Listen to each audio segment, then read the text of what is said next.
स्वागत है आपका बच्चों केमिस्ट्री क्लासेस में। और प्यारे बच्चों, हमने प्रीवियस लेक्चर में एलिमिनेशन रिएक्शन को स्टडी किया था। एलिमिनेशन रिएक्शन क्या होती है ये बच्चों में पूरा एक्सप्लेन कर चुका था प्रीवियस लेक्चर में। अगर हमारे कुछ बच्चे ऐसे हैं जिन्होंने वीडियो नहीं देखा है प्रीवियस, तो पहले जाओ और वो लेक्चर आप देखो, उसके बाद आपको ये समझ में आएगा बच्चों। तो प्रीवियस लेक्चर को मैं थोड़ा रिकॉल करा देता हूँ आपको कि हमने प्रीवियस लेक्चर में क्या क्या स्टडी किया था। तो प्यारे बच्चों, हमने सबसे पहले देखा था कि एलिमिनेशन रिएक्शन क्या होती है। वहां पे मैंने आपको क्लियरली बताया था बच्चों कि अगर रिएक्टेंट मॉलिक्यूल से दो एटम्स लॉस हो जाए, कहां से बच्चों? रिएक्टेंट मॉलिक्यूल से, या जिसको हमने सबस्ट्रेट कहा था, अगर उसमें दो एटम लॉस हो जाए तो बच्चों उसको हम कहते हैं एलिमिनेशन। और पाई बॉन्ड का वहां पे क्या होता था बच्चों? फॉर्मेशन होता था। यानी कि जनरली हम क्या बनाते थे? एल्कीन बनाते थे। तो वहीं पर हमने उसके टाइप देखे थे कि भाई अल्फा एलिमिनेशन होता है, बीटा एलिमिनेशन होता है, गामा एलिमिनेशन होता है, और ये क्लियरली बच्चों मैंने आपको डिटेल में करा दिया था। अब बच्चों जो हम पढ़ने वाले हैं एलिमिनेशन रिएक्शन में ही बच्चों हमने बीटा एलिमिनेशन रिएक्शन पे फोकस किया था। मैंने आपको बताया था कि हमारे जितने भी क्वेश्चन बनते हैं, चाहे वो बोर्ड एग्जाम में हो या फिर कॉम्पिटिटिव एग्जाम में हो, वो बीटा एलिमिनेशन रिएक्शन से बनते हैं। तो बीटा एलिमिनेशन रिएक्शन में बच्चों मैंने आपको दो टाइप कराए थे। कौन कौन सी रिएक्शन कराई थी? एक तो E1 रिएक्शन कराई थी और एक E2 रिएक्शन कराई थी। तो बच्चों मैं आपको डिफरेंस भी करा देता हूं कि E1 और E2 रिएक्शन में क्या क्या डिफरेंस होते हैं। तो जल्दी से आप हेडिंग डालिए बच्चों, डिफरेंस बिटवीन, किस किस के बीच डिफरेंस पढ़ रहे हैं बच्चों? Difference between E1 and E2 reaction.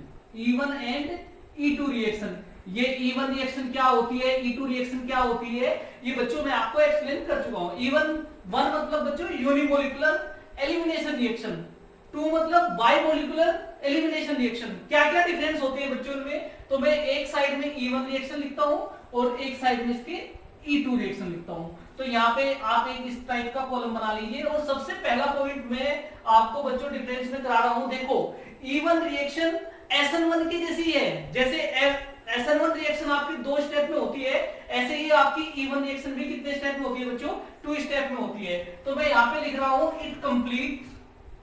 It is complete in कितने स्टेप में बच्चों? 2 स्टेप। कितने स्टेप में कंप्लीट होती है E1 रिएक्शन? 2 स्टेप में कंप्लीट होती है। जबकि E2 रिएक्शन कितने स्टेप में कंप्लीट होती है बच्चों? 1 स्टेप में। तो मैं यहां लिखता हूं it is completed in 1 step.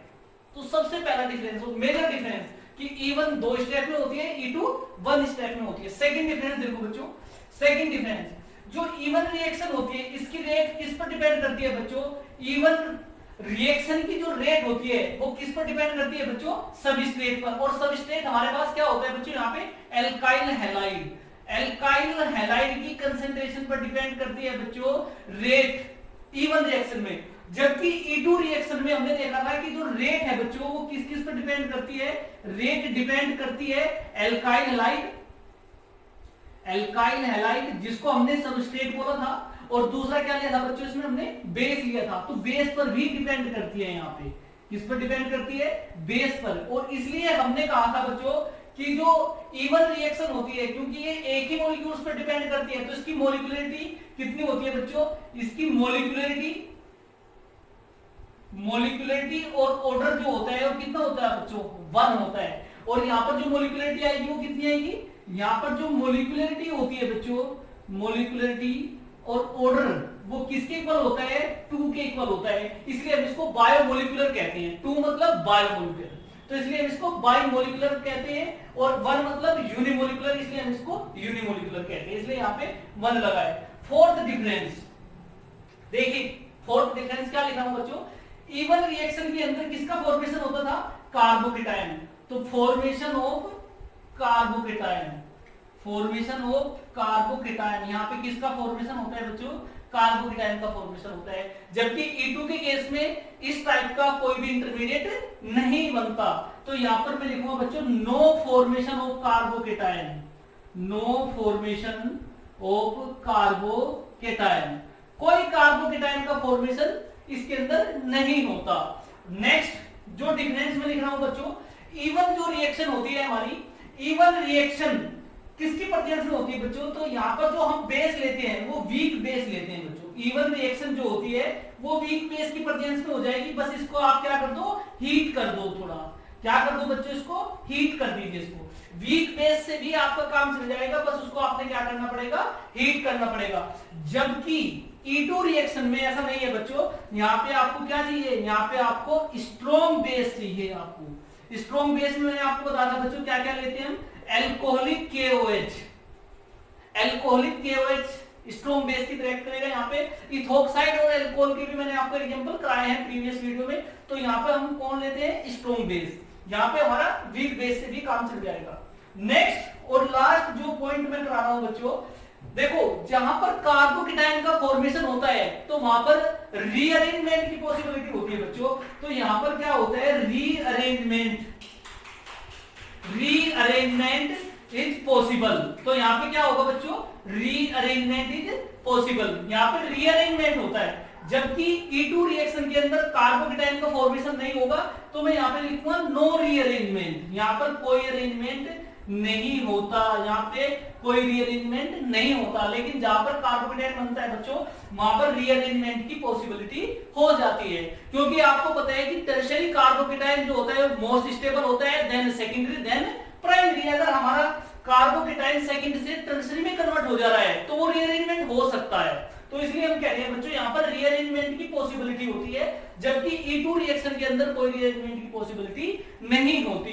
तो ये हमारे डिफरेंस है बच्चों E1 एंड E2 रिएक्शन में। आपने एक एक पॉइंट इसका याद रखना है बच्चों, सारे डिफरेंस आपको क्लियरली याद होने चाहिए।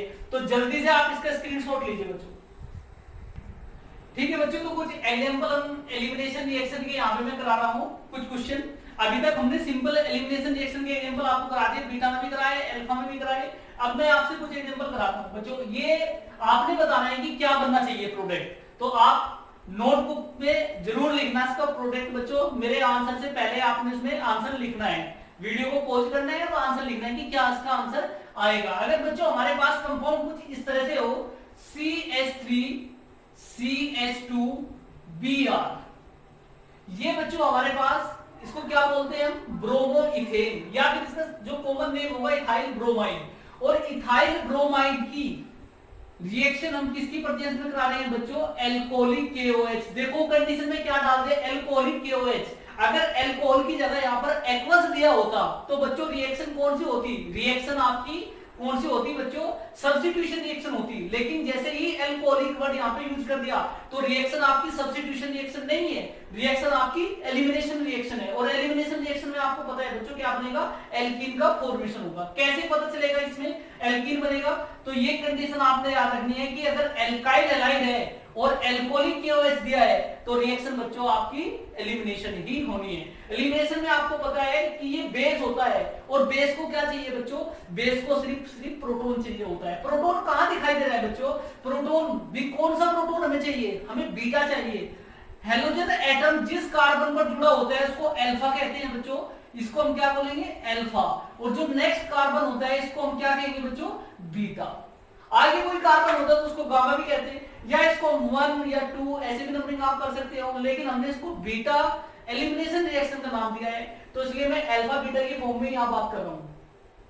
तो आपके पास हेलोजन एटम जिस कार्बन से जुड़ा है उसको हम अल्फा कहेंगे, इसको हम बीटा कहेंगे। तो एल्कोहलिक KOH मतलब बेस, बेस को क्या चाहिए बच्चों, प्रोटॉन चाहिए। प्रोटॉन कहां से निकालेगा वो, बीटा पोजीशन से। अगर मैं इसको ऐसे लिख दूं बच्चों, थोड़ा ध्यान से दो एक बार, CH3 था, इसको CH2 और H मैंने ऐसे कर दिया, यहाँ पे CH2 और H इसको मैंने ऐसे लिख दिया। ये अभी भी CH3 है। बेस, बेस को क्या चाहिए बच्चे, बेस को प्रोटॉन चाहिए। प्रोटॉन कहां दिखाई दे रहा है, बीटा, ये प्रोटॉन हमें दिखाई दे रहा है। तो ये जो बेस है आपके पास, और मैं आपको बता देता हूं बच्चों यहाँ पे एल्कोहलिक KOH का मतलब क्या है। एल्कोहलिक KOH का मतलब है CH3OH, ये आपके पास एल्कोहल है, और प्लस के आपने इसमें क्या डाला है, KOH डाला है। तो अगर आप बच्चों ध्यान से देखोगे यहाँ पे, तो बनने वाली चीज क्या है, यहाँ पे ये OH नेगेटिव होता है और आपको पता है कि ये H पॉजिटिव होता है। तो ये तो जो चला जाएगा किसके साथ चला जाएगा, वाटर के साथ। OH निगेटिव H पॉजिटिव, और आपके पास क्या बचा है बच्चों यहाँ पे CH3O नेगेटिव। ये मिथोक्साइड है बच्चों, यहाँ पे इथोक्साइड भी हो सकता है और ये एक्ट करता है एज स्ट्रॉन्ग बेस। तो इसको क्या चाहिए बच्चों, इस इथोक्साइड को, जो ये मिथोक्साइड, इस मिथोक्साइड क्या है बच्चों, बेस, स्ट्रॉन्ग बेस की तरह यहाँ पे एक्ट करता है। और इसको क्या चाहिए, प्रोटॉन। प्रोटॉन कहाँ दिखाई दे रहा है इसको, बीटा पोजीशन पे। तो इसको लेके जाएगा, और जैसे ही इसको लेके जाएगा तो ये बॉन्ड कहाँ शिफ्ट होगा बच्चों, इस वाली पोजीशन पे शिफ्ट हो जाएगा। और जैसे ही बॉन्ड यहाँ पे शिफ्ट हो गया तो देखो कार्बन के कितने बॉन्ड, 2 और एक 3 और एक 4 और एक आ गया 5, जो कि पॉसिबल नहीं है। तो होगा क्या, जैसे ही ये बॉन्ड यहाँ पे शिफ्ट करेगा ये लिविंग ग्रुप यहाँ से बच्चों बाहर निकल जाएगा। तो आपके पास क्या बनेगा, आपके पास बनेगा CH2 डबल बॉन्ड CH2। तो एल्कीन का फॉर्मेशन होगा बच्चों, किसका होगा, एल्कीन का फॉर्मेशन। और मैंने आपको कहा था ये बीटा एलिमिनेशन रिएक्शन है, एक ही स्टेप में होती है बच्चों। E2 रिएक्शन है एक तरह से मान लीजिए, एक ही स्टेप में ये कंप्लीट होती है। तो किसका फॉर्मेशन हुआ बच्चों, एल्कीन का, और प्लस CH3O और ये H प्लस क्या निकल गया बच्चों, मिथेनॉल आपका, आपकी रिएक्शन में साइड प्रोडक्ट है, या फिर ये वहीं पे पड़ा रहता है। हमारे पास तो मेजर प्रोडक्ट क्या बनता है, एल्कीन का। यहाँ पे तो कोई प्रॉब्लम नहीं है बच्चों, आप एक ही प्रोडक्ट हमें यहाँ पे दिखाई दे रहा है। लेकिन अगर ऐसा हो जाए, मैं नेक्स्ट क्वेश्चन यहाँ पे लिख रहा हूं बच्चों, अगर ऐसा हो जाए हमारे पास CH3 CH CH2 और CHBr CH3, देखो बच्चों कार्बन की 4 वैलेंसी पूरी होनी चाहिए। तो इस वाले कार्बन पे थोड़ा डाउट लग रहा है, 1 2 3 4 ओके, सारी पोजीशन बच्चों क्लियर है। कार्बन की 4 बॉन्ड है, कार्बन के सभी इसमें 4 बॉन्ड बनते हुए मैं दिखाई दे रहे हैं। तो अगर इस ऐसा हमारे पास कंपाउंड है और रिएक्शन में डाला है एल्कोहलिक KOH, एल्कोहलिक KOH, यहाँ पे कोई प्रॉब्लम नहीं थी बच्चों, एक ही प्रोडक्ट बन रहा है। आपको पता है बेस को क्या चाहिए, प्रोटॉन निकाल लेगा, ये बॉन्ड यहाँ पे शिफ्ट हो जाएगा, लिविंग ग्रुप यहाँ से बाहर निकल जाएगा। बस सिंपल से इतनी बात है कि ये बॉन्ड कहाँ जाएगा, यहाँ पे एल्कीन का फॉर्मेशन हो जाएगा। ये सिंपल एलिमिनेशन रिएक्शन है। लेकिन अगर मैं इसकी बात करता हूँ इस मॉलिक्यूल्स की, अब देखो ये एल्कोहलिक KOH, एल्कोहलिक KOH का मतलब समझिए कि बेस है, यहाँ से क्या आने वाला है, एल्कोहल की जगह बच्चों आप इथेनॉल भी ले सकते हो। यहाँ पे मैंने मिथेनॉल लिखा है तो आप इथेनॉल भी ले सकते हो। तो यहाँ पर क्या आएगा, मतलब सिंपल यहाँ पे क्या बात है कि यहाँ पर बेस आएगा। बेस को क्या चाहिए बच्चों, प्रोटॉन। प्रोटॉन कौन सा चाहिए बच्चों, बीटा, बीटा बीटा पोजीशन वाला प्रोटॉन चाहिए। अब देखो जहां पर हेलोजन एटम लगा होता है उसको हम क्या कहते हैं बच्चों, अल्फा पोजीशन। ये हेलोजन एटम कहां लगा है, इस कार्बन से, तो इसको हम क्या कहेंगे बच्चों, अल्फा। अगर मैं इस साइड जाता हूं तो ये बीटा, इस साइड जाता हूं तो ये बीटा, आगे ये वाला है गामा। हमें तो बीटा पोजीशन से काम है। अब देखो इस केस में बच्चों क्या है, इसमें दो बीटा पोजीशन है। अगर दो बीटा पोजीशन है इसका मतलब इस बेस के पास 2 पॉसिबिलिटी है कि ये प्रोटॉन यहां से भी ले सकता है, और दूसरी पॉसिबिलिटी क्या है बच्चों की, ये प्रोटॉन यहां से भी ले सकता है। अगर 2 पॉसिबिलिटी है, 2 जगह से प्रोटॉन ले सकता है, तो प्रोडक्ट बच्चों कितने बनेंगे, 2। लेकिन इस वाले केस में सिर्फ एक ही पॉसिबिलिटी थी कि बीटा पोजीशन सिर्फ और सिर्फ यही थी, यहीं से ही वो प्रोटॉन एक्सेप्ट कर सकता था, इसलिए वहां पर सिंगल प्रोडक्ट बना है। अब मैं आपको दोनों केस लिख रहा हूं बच्चों। सबसे पहले मैं मानता हूं कि ये यहाँ पे इसको मैं ऐसे लिख देता हूं CH2H। सबसे पहली पोजीशन में मानता हूं कि बच्चों ये जो बेस है ये कहां से लेता है प्रोटॉन, इस बीटा पोजीशन से लेता है। और जैसे ही ये प्रोटॉन को लेगा ये बॉन्ड कहां से होगा, यहाँ पे ये HBr, तो फाइनली हमारे पास क्या निकल जाएगा, ये HBr निकलेगा बच्चों। सीधा लिखना हूं रिएक्शन में, क्योंकि इसका मैकेनिज्म मैं आपको ऑलरेडी करा चुका हूं। तो मैं आपको सीधा रिएक्शन में बता रहा हूं कि अगर बेस पहले इसको निकालता है H को इस बीटा पोजीशन से, तो ये कहां शिफ्ट करेगा, बॉन्ड इधर, और यहां से Br में निकल जाएगा। इसका मतलब यहां से क्या निकलेगा बच्चों, HBr निकलेगा। बॉन्ड कहां आएगा, डबल बॉन्ड। तो आपके पास पहला जो प्रोडक्ट बनेगा CH3 CH2, बाकी सब कुछ सेम रहेगा, बस सिर्फ क्या आएगा, इन दोनों को हटा के एक बॉन्ड इनके बीच में आ जाएगा बच्चों, CH डबल बॉन्ड CH2। तो पहला कंपाउंड आपका ये बनता है। हुआ क्या बच्चों, जनरली बेस ने प्रोटॉन लिया, बीटा हाइड्रोजन को यहां से, ये बॉन्ड जो था ये यहां पे शिफ्ट हो गया, Br यहां से बाहर निकल गया। तो अल्टीमेटली आपने HBr को बाहर निकाला है। इसलिए हमने एलिमिनेशन रिएक्शन को बच्चों हाइड्रो हेलोजिनेशन रिएक्शन भी कहा था। डी मतलब होता है रिमूवल, हाइड्रो मतलब हाइड्रोजन, और हेलोजिनेशन मतलब कोई भी हेलोजन एटम। तो इसलिए इस रिएक्शन को क्या कहते हैं, डिहाइड्रो हेलोजिनेशन रिएक्शन भी कहते हैं। तो पहला प्रोडक्ट आपका ये बना। अब दूसरे प्रोडक्ट में क्या पॉसिबिलिटी है बच्चों, दूसरा प्रोडक्ट देखो, दूसरे प्रोडक्ट में पॉसिबिलिटी ये है कि अगर बेस इस प्रोटॉन को ना निकाले यहां से, ये भी तो बीटा पोजीशन है, यहां से निकाले तो आपके पास ये हाइड्रोजन कुछ इस तरह से, अगर ये इधर से निकालो बच्चों तो डबल बॉन्ड कहां आएगा, की बार डबल बॉन्ड यहां पे क्रिएट हो जाएगा। तो दूसरा प्रोडक्ट आपका क्या बनेगा, CH3CH डबल बॉन्ड CH और इधर क्या है बच्चों आपके पास CH3। तो दूसरा प्रोडक्ट आपके पास ये करना क्या है कि HBr अगर इधर से निकाल रहे हो तो बॉन्ड यहाँ पे शिफ्ट कर देना है, बस सिंपल सी बात है बच्चों। अगर HBr यहाँ से निकाल रहे हो तो बॉन्ड इनके बीच में आएगा, अगर HBr यहाँ से निकाल रहे हो तो बॉन्ड यहाँ पे आएगा, यही प्रोडक्ट बनना है। अब आपके पास दो प्रोडक्ट बने, दो प्रोडक्ट, एक प्रोडक्ट ये और दूसरा प्रोडक्ट आपके पास ये है। और मैंने आपको समझाया है जब भी दो प्रोडक्ट बनते हैं तो बच्चों वहां पे एक मेजर प्रोडक्ट होता है, एक माइनर प्रोडक्ट होता है, और ये मेंशन करना बहुत जरूरी है कि कौन सा मेजर होगा कौन सा माइनर होगा। इसको एक्सप्लेन करने के लिए कि हमें कैसे पता चलेगा कि मेजर कौन सा है माइनर कौन सा है, तो इसको एक्सप्लेन करने के लिए बच्चों एक रूल आता है जो कि मैंने आपको 11th क्लास में भी पढ़ाया है। कौन सा रूल है बच्चों, वो सेट जेफ रूल। कौन सा रूल है बच्चों, set Jeff rule. Set Jeff rule के अकॉर्डिंग हम बताएंगे कि इनमें से कौन सा मेजर प्रोडक्ट है, दोनों ही एल्कीन है, दोनों एल्कीन में से मेजर प्रोडक्ट कौन सा है। तो सेट जेफ रूल क्या कहता है बच्चों, सेट जेफ रूल कहता है according to this rule, according to this rule क्या कहता है बच्चों ये rule, according to this rule more substituted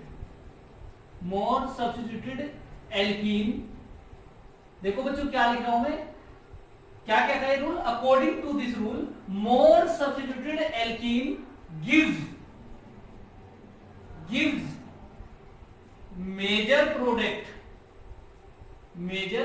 product. देखो कि एक छोटी सी लाइन में ही ये रूल हमने स्टडी कर लिया, लेकिन रूल क्या कह रहा है, रूल ये कह रहा है कि more substituted alkene gives major product. अब ये मोर सब्स्टिट्यूटेड का मतलब क्या है बच्चों, इसका मतलब सिंपल से समझो बच्चों, आपने क्या देखना है, जहां पर भी डबल बॉन्ड है बस उस कार्बन को आपने पकड़ लेना है, ये कार्बन और ये कार्बन के बीच डबल बॉन्ड है, बस इन्हीं पर ही फोकस कर देना है बच्चों पूरा। सब्स्टिट्यूटेड का मतलब है मोर का ज्यादा ग्रुप लगे हो, अगर कार्बन कार्बन डबल बॉन्ड से ज्यादा ग्रुप जिसमें लगे होंगे वही आपका मेजर प्रोडक्ट है। तो हमने क्या देखा बच्चे, कार्बन कार्बन डबल बॉन्ड है, आपने इस पे फोकस करना है। इसके साइड में हमने देखा है कि भाई एक ग्रुप इधर जुड़ा हुआ है, कितने ग्रुप जुड़े हैं कार्बन कार्बन डबल बॉन्ड से, एक ग्रुप, ये वाला, इधर तो कोई ग्रुप नहीं है, ऊपर कोई ग्रुप नहीं है, तो कितने ग्रुप है इसमें, एक। अब यहाँ पे देखो बच्चों, कार्बन कार्बन डबल बॉन्ड किस पे फोकस करना है, इस पर कार्बन कार्बन डबल बॉन्ड पे। इससे कितने ग्रुप जुड़े हैं, एक ग्रुप तो बच्चों ये जुड़ा हुआ है और दूसरा ग्रुप किधर जुड़ा है, दूसरी साइड। तो यहाँ पर कितने ग्रुप जुड़े हैं, दो, इसमें कितने जुड़े हैं, एक। तो इसका मतलब मोर सब्स्टिट्यूटेड कौन सी होगी, ये, जिसमें जितने ज्यादा ग्रुप जुड़े होंगे कार्बन कार्बन डबल बॉन्ड से वही मोर सब्स्टिट्यूटेड एल्कीन होगी, और मेजर प्रोडक्ट भी बच्चों वही होगा, किसके अकॉर्डिंग, सेट जेफ रूल के अकॉर्डिंग। ये हमारे पास क्या आएगा, मेजर प्रोडक्ट, और ये क्या बनेगा बच्चों यहाँ पे, माइनर प्रोडक्ट। ये किसने कहा, सेट जेफ ने कहा। सेट जेफ ने क्या कहा कि more substituted alkene gives major product. बच्चों बहुत सिंपल सी एक लाइन में पूरी डेफिनेशन खत्म कर रहा हूं, more substituted alkene gives major product, otherwise आपको बुक में मिलेगी बहुत बड़ी बड़ी डेफिनेशन।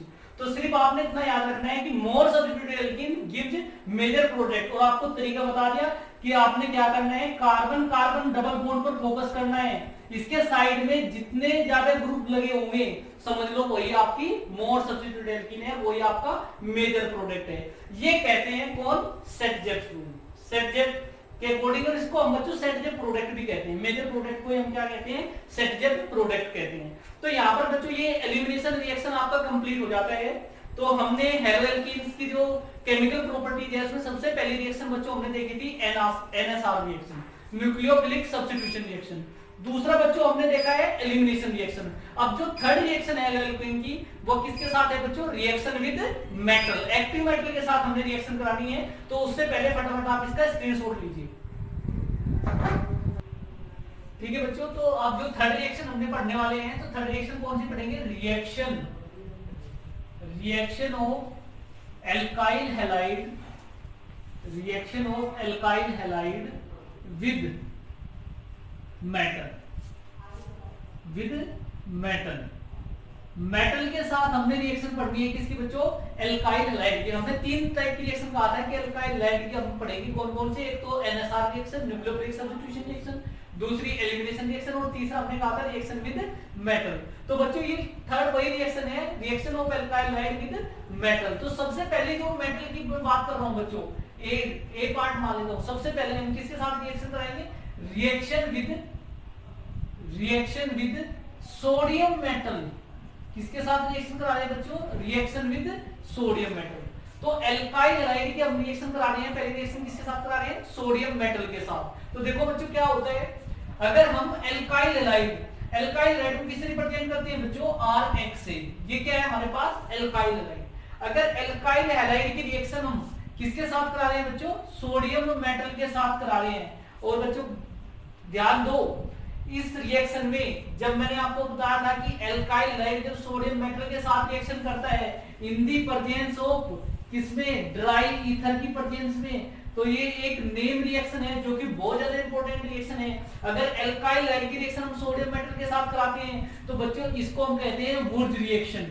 इसको हम क्या कहते हैं, वुर्ज रिएक्शन। बहुत इंपॉर्टेंट रिएक्शन है बच्चों, सबको ध्यान होनी चाहिए, सबको याद होनी चाहिए वुर्ज रिएक्शन क्या है। तो वुर्ज रिएक्शन में एल्काइल हैलाइड की रिएक्शन करा रहे हैं, सोडियम मेटल के साथ करा रहे हैं, किसकी प्रेजेंस में करा रहे हैं, ड्राई ईथर की प्रेजेंस में करा रहे हैं।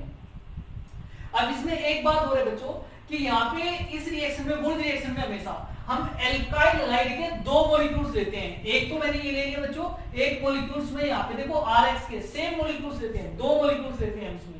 एल्काइल हैलाइड के कितने मॉलिक्यूल्स लेंगे, 2। एक मैंने ये लिखा है, एक और लिख देता हूँ Rx। तो बच्चों इसको x को मैं ऐसे भी लिख सकता हूँ क्या, ये अभी तो Rx है, अभी भी देखो क्या है, Rx ही है। इसको मैंने ऐसा क्यों लिखा, क्योंकि बच्चों आपने करना क्या है इस रिएक्शन में, इस रिएक्शन में सिर्फ आपने ये NaX इसको बाहर निकाल देना है। X क्या है, X बच्चों आपके पास हेलोजन एटम है, क्लोरीन, ब्रोमीन, आयोडीन, फ्लोरीन, कुछ भी हो सकता है। और R आपके पास है मिथाइल, इथाइल, प्रोपाइल, मतलब एल्काइल ग्रुप। इसलिए हम कह रहे हैं इसको एल्काइल हैलाइड। तो आपके पास बनेगा क्या, ये R बचा इधर और इधर R, तो R आपस में जुड़ जाएंगे और प्लस NaX रिएक्शन से बाहर निकल जाएंगे। कितने मॉलिक्यूल्स निकलेंगे बच्चों, 2, क्योंकि एक X ये है, एक X ये है, तो 2X हो गए। तो सोडियम भी कितने होने चाहिए, 2 सोडियम होने चाहिए। तो आपके पास बैलेंस रिएक्शन है। और मैं इसका एग्जांपल भी आपको करा देता हूं। एल्काइल हैलाइड कोई भी ले लो बच्चों आप, CH3 CH2 Cl, मैंने ये ले लिया इथाइल क्लोराइड। कितने मॉलिक्यूल्स लेने हैं बच्चों, इसके 2 लेने हैं। और किसके साथ रिएक्शन करानी है, सोडियम मेटल के साथ रिएक्शन करानी है। एक मॉलिक्यूल या तो आप ऐसे लिख लो या बच्चों ऐसे लिख लो नीचे, CH3 CH2 Cl। तो इसको आप क्या निकाल दो बच्चों, बाहर निकाल दो NaCl को। और किसकी प्रेजेंस में होती है रिएक्शन, रिएक्शन होती है ड्राई ईथर की प्रेजेंस में।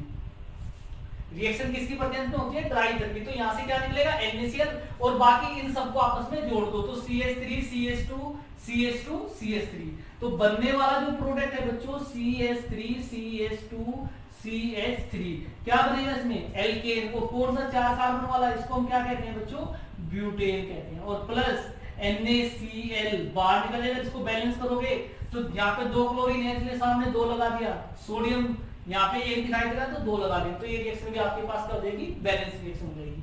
इसको कहते हैं बच्चों हम वुर्ज रिएक्शन। तो बहुत इंपॉर्टेंट रिएक्शन है वुर्ज रिएक्शन। और हमेशा याद रखना बच्चों, वुर्ज रिएक्शन हमेशा कार्बन चेन को बढ़ाने का काम करती है। इसमें देखो हम 2 मॉलिक्यूल्स लेते हैं, मतलब अगर आपने 2 कार्बन वाला एल्काइल हैलाइड लिया है तो आपके पास जो प्रोडक्ट बनेगा बच्चों वो 4 कार्बन वाला बनेगा। कितने कार्बन वाला बनेगा, 4 कार्बन वाला। अगर आप 1 कार्बन वाला एल्काइल हैलाइड ले रहे हैं तो प्रोडक्ट आपके पास 2 कार्बन वाला बनेगा, यानी कि जस्ट डबल बनता है। नोट करके कुछ पॉइंट में लिखा देता हूं बच्चों आपको इसमें वुर्ज रिएक्शन में।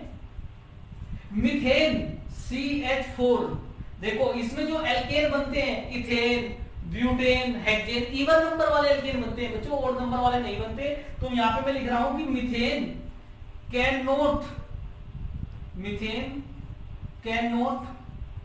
prepared, methane cannot prepared by Wurtz reaction। By Wurtz reaction. तो ये इसकी लिमिटेशन भी कह सकते हैं आप, इसको डिसएडवांटेज भी कह सकते हैं कि वुर्ज रिएक्शन से हम क्या नहीं बना सकते, मीथेन नहीं बना सकते। क्यों नहीं बना सकते भाई? क्योंकि इसमें तो एक ही कार्बन है, और यहाँ पर अगर हम सबसे simplest alkyl hydrogen methyl chloride, उसके भी कितने मॉलिक्यूल्स लेते हैं बच्चों? 2। अगर 2 मॉलिक्यूल्स मिथाइल क्लोराइड के लेंगे तो बनने वाला प्रोडक्ट हमारे पास इथेन होगा, लेकिन मीथेन। तो एक कार्बन वाला तो बना ही नहीं सकते हम, तो इसमें methane can not be prepared by Wurtz reaction. और हमेशा क्या बनता है बच्चों? हमेशा इवन नंबर वाले बनेंगे, यानी कि 2 से 4, 4 से 8, 8 से 16। अगर आपने कार्बन चेन को बढ़ाना है तो आप वुर्ज रिएक्शन का यूज कर सकते हैं, यानी कि इस रिएक्शन को हम बहुत ज्यादा यूज करने वाले हैं आगे के चैप्टर में। तो बहुत ज्यादा इंपॉर्टेंट रिएक्शन है ये वुर्ज रिएक्शन। ये आपने 11th क्लास में भी बहुत अच्छे से इसको पढ़ा है, क्योंकि वहां पर भी इसकी बहुत सारी जीओसी में रिएक्शन कराई थी। वुर्ज रिएक्शन की कंडीशन क्या है? एल्काइल हाइड सोडियम मेटल के साथ रिएक्शन करती है in the presence of dry ether. अब बच्चे सोच रहे हैं सर ये ड्राई ईथर बोल रहे हैं, इसका क्या मतलब है? क्यों ड्राई ईथर आपने लिया? तो बच्चों आपको बताया कि सोडियम जो होती है वो वेरी रिएक्टिव मेटल होती है, बहुत ज्यादा रिएक्टिविटी होती है सोडियम की। अगर मैं ड्राई की जगह एक्वस कंडीशन ले लूंगा तो बच्चों ये जो सोडियम मेटल है किसके साथ रिएक्शन कर जाएगा? वाटर के साथ। और आपको पता है कि सोडियम वाटर के साथ क्या करता है बच्चों? एक्सप्लोजन हो जाता है, क्योंकि बहुत ज्यादा रिएक्टिव होती है। इसलिए हम कंडीशन कैसे लेते हैं? ड्राई ईथर की कंडीशन हम लेते हैं इसमें। तो ये था बच्चों आपके पास फर्स्ट रिएक्शन क्या थी? रिएक्शन विद सोडियम मेटल, जिसको हम क्या कहेंगे? वुर्ज रिएक्शन कहेंगे। तो फटाफट आप इसका स्क्रीनशॉट लीजिए बच्चों। तो ठीक है बच्चों, अब हमने पहली रिएक्शन किसके साथ की है? सोडियम मेटल के साथ, एल्काइल हाइड। क्या हम कर रहे हैं? रिएक्शन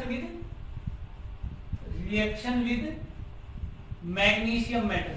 किसके साथ कर रहे हैं बच्चों? मैग्नीशियम मेटल के साथ कर रहे हैं। एल्काइल हाइड की रिएक्शन किसके साथ करेंगे? मैग्नीशियम मेटल के साथ करेंगे। तो देखो बच्चों क्या होगा, अगर मैं एल्काइल हैलाइड, ये RX इसी को तो बोलते हैं बच्चों एल्काइल हैलाइड, ये एल्काइल ये हैलाइड, तो एल्काइल हैलाइड। अगर RX की रिएक्शन मैग्नीशियम के साथ कराते हैं तो क्या बनेगा बच्चों? किसके साथ रिएक्शन करा रहे हैं? Reaction with magnesium metal. तो देखना बच्चे बड़ा ध्यान से, ये मैग्नीशियम है, सबको पता है कि जो मैग्नीशियम होता है वो डाइवेलेंट होता है, और चूंकि ये मेटल है ये हमेशा क्या करता है? इलेक्ट्रॉन डोनेट करता है। तो होता क्या है बच्चों? सिचुएशन कुछ ऐसी है यहाँ पे कि ये जो मेटल है, कौन सा? मैग्नीशियम, ये इन दोनों के बीच में फिट हो जाता है। कैसे? ये क्या करता है? क्योंकि मैंने कहा कि ये क्या डोनेट करता है? इलेक्ट्रॉन डोनेट करता है। तो इलेक्ट्रॉन इस तरह से डोनेट करता है, कुछ ये मैग्नीशियम इस R के साथ तो बनाता है बच्चों कोवलेंट बॉन्ड, यानी कि RMG, इनके बीच में क्या हो जाता है बच्चों? फिट हो जाता है ये RMG। और जब ये इलेक्ट्रॉन डोनेट करता है तो इस पर कैसा चार्ज आता है बच्चों? Partially positive. जो इलेक्ट्रॉन देता है इस पर कैसा आएगा बच्चों? पॉजिटिव चार्ज आएगा पार्शियली। तो कैपिटल M बनाओ भाई, मैग्नीशियम ऐसा होता है, ठीक है।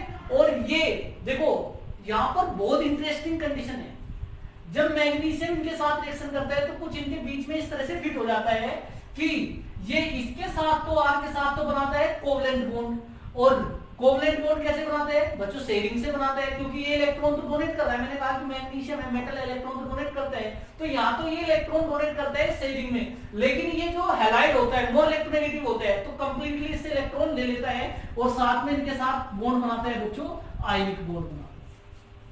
इनके साथ कौन सा बॉन्ड बनाता है बच्चों? आयनिक। तो यहाँ पर 2 बॉन्ड है बच्चों। कौन कौन से बॉन्ड है? एक तो ये जो R और मैग्नीशियम के बीच है, ये तो बच्चों है कोवलेंट बॉन्ड, और ये मैग्नीशियम और X के बीच जो है ये है बच्चों आयनिक बॉन्ड। और मैं आपको बता दूं कि ये जो R और मैग्नीशियम के बीच जो बॉन्ड है ये हाईली पोलर बॉन्ड है बच्चों। हाईली कैसा है? Highly polar bond, highly polar bond है बच्चों। कैसा है ये? हाईली पोलर है। हाईली पोलर का मतलब कि बच्चों जितनी भी रिएक्शन होनी है आगे, बहुत बहुत इंपॉर्टेंट कंपाउंड्स है, जितनी भी रिएक्शन होनी है वो सब इसी बॉन्ड पर होगी, इस X के साथ कोई रिएक्शन नहीं होगी। Mg और X के बीच जो बॉन्ड है आयनिक बॉन्ड, ये तो जस्ट क्या है? सेपरेट ही होगी, क्योंकि इसने इलेक्ट्रॉन लेकर आराम से निकल जाएगा। लेकिन यहाँ पर शेयरिंग है, कोवलेंट बॉन्ड है, तो जितनी भी रिएक्शन होगी वो सब R और मैग्नीशियम के बीच में हो गया। देखो बच्चों ये क्या बना है? RMgX, RMgX। अब देखो बच्चों यहाँ पे क्या होगा? मैग्नीशियम तो कैसा है? पॉजिटिव, और जो इलेक्ट्रॉन देता है उस पर कैसा चार्ज आता है? पॉजिटिव। इस पर पॉजिटिव है, और ये R है तो इस पर कैसा चार्ज आएगा बच्चों? इस पर नेगेटिव आएगा। इस पर कैसा चार्ज आएगा? नेगेटिव। R का मतलब क्या है बच्चों? यहाँ मिथाइल ग्रुप, मिथाइल इथाइल, यानी कि कार्बन और मैग्नीशियम जुड़ा है। बच्चों पूरी ऑर्गेनिक केमिस्ट्री के अंदर पहली बार कार्बन के ऊपर कैसा चार्ज आ रहा है? नेगेटिव चार्ज आ रहा है। पहली बार कैसा चार्ज आया बच्चों, नेगेटिव। अदरवाइज हमने कार्बन के ऊपर जब भी देखा है हमेशा पॉजिटिव चार्ज देखा है। तो इस कंपाउंड के अंदर RMgX के अंदर कार्बन के ऊपर कैसा चार्ज होता है, नेगेटिव। और इस कंपाउंड को बच्चों जिसने डिस्कवर किया था, जिसने इस कंपाउंड को डिस्कवर किया था उसका नाम था बच्चों ग्रिग्नार्ड। इसलिए इस रिएजेंट को या इस कंपाउंड को हम ग्रिग्नार्ड रिएजेंट भी कहते हैं। ग्रिग्नार्ड रिएजेंट कहते हैं बच्चों, उसको हम क्या कहते हैं, ग्रिग्नार्ड रिएजेंट कहते हैं। बहुत बहुत इंपॉर्टेंट है ये ग्रिग्नार्ड रिएजेंट। RMgX, R मतलब मिथाइल, Mg मतलब मेटल, मैग्नीशियम, X मतलब कोई भी हाइड्रोजन एटम। तो ग्रिग्नार्ड रिएजेंट कहते हैं, क्यों, क्योंकि इसको ग्रिग्नार्ड जो साइंटिस्ट थे उन्होंने डिस्कवर किया था। और इस तरह के कंपाउंड, मैंने कहा फर्स्ट ऑर्गेनिक कंपाउंड ऐसा दिखाई दे रहा है जिसके ऊपर कार्बन के ऊपर कैसा चार्ज है, नेगेटिव। तो ऐसे कंपाउंड को हम नोन एज, तो नोन एज ऐसे जो कंपाउंड है उनको हम क्या कहते हैं बच्चों, ऑर्गेनोमेटालिक कंपाउंड कहते हैं। इनको हम क्या कहते हैं, ऑर्गेनोमेटालिक कंपाउंड्स कहते हैं। ऑर्गेनोमेटालिक कंपाउंड्स कहते हैं। ऑर्गेनोमेटालिक कंपाउंड्स क्या होते हैं, चलो यहां पे लिखवा देता हूं उसकी डेफिनेशन बच्चों। ऑर्गेनोमेटालिक कंपाउंड्स पूछ ले जाते हैं, ऑर्गेनोमेटालिक कंपाउंड।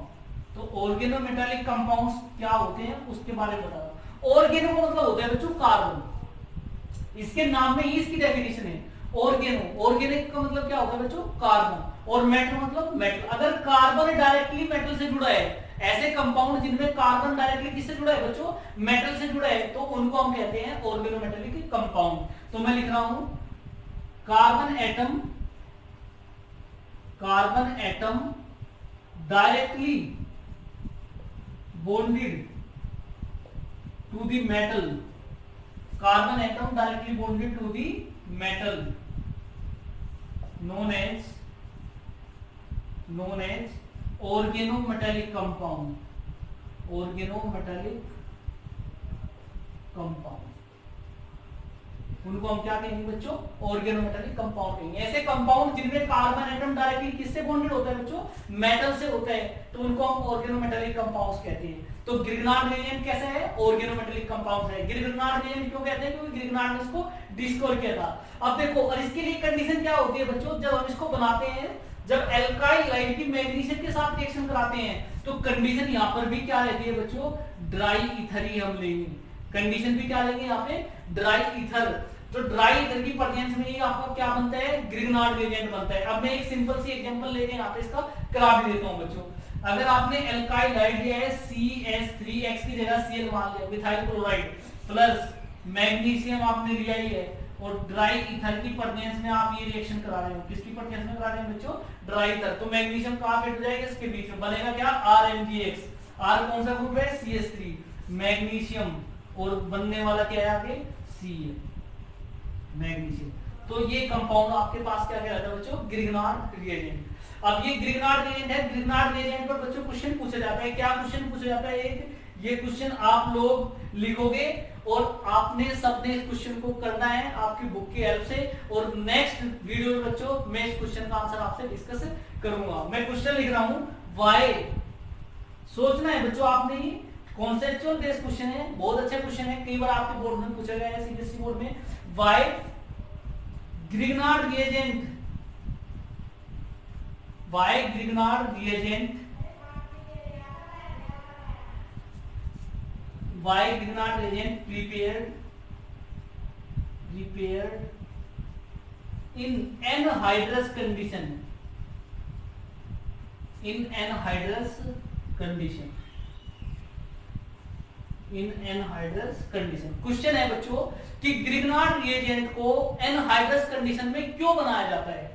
एनहाइड्रस का मतलब ये होता है बच्चों जिसमें वाटर नहीं हो, हाइड्रस का मतलब होता है वाटर, एनहाइड्रस का मतलब जिसमें वाटर ना हो। तो ग्रिग्नार्ड रिएजेंट को क्यों बनाया जाता है एनहाइड्रस कंडीशन में, या ड्राई कंडीशन में, या ड्राई ईथर की प्रेजेंस में, इसको हम क्यों बनाते हैं, ये क्वेश्चन है। और इसका सबने आंसर आपने अपनी बुक की हेल्प से, अपने जितने भी कॉन्सेप्ट आपने पढ़े हैं उनकी हेल्प से आपने बच्चों को सोल्व करना है। और नेक्स्ट वीडियो में मैं आपसे इसके आंसर के साथ ही आपसे स्टार्टिंग करूंगा नेक्स्ट वीडियो की।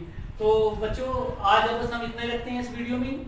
ओके, तो एक बार वीडियो को लाइक जरूर कर देना। और कोई भी बच्चों अगर कोई प्रॉब्लम है तो आप मुझसे डायरेक्ट भी पूछ सकते हैं, या कमेंट बॉक्स में भी डाल सकते हैं कि सर ये चीज हमें समझ में नहीं आया, या फिर पर्सनली मुझे आप मैसेज भी कर सकते हैं। ठीक है बच्चों, थैंक यू सो मच।